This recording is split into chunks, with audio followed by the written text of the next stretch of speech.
The AVERAGEIF function returns the arithmetic mean of all the cells in a range that meet a given criteria.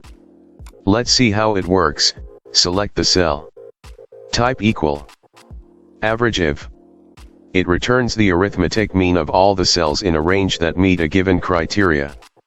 Double-click the AVERAGEIF command. Specify the range for the condition.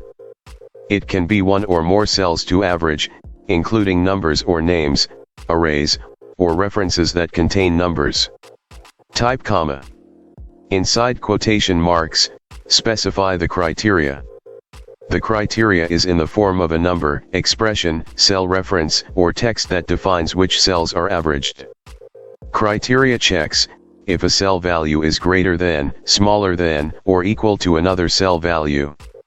The average range is optional. If not specified, the function calculates the average of the same range as condition. This function will return the average of units greater than 50. Hit enter. Let's see another example. Select the cell.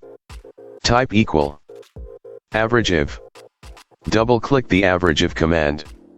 Specify the range for the condition. Type comma. Inside quotation marks, specify the criteria. Type comma. Specify the range for the average. The function will return the average of unit cost of region East. Hit enter. Remember that if there are 0 values that meet given condition, AVERAGEIF returns the error value.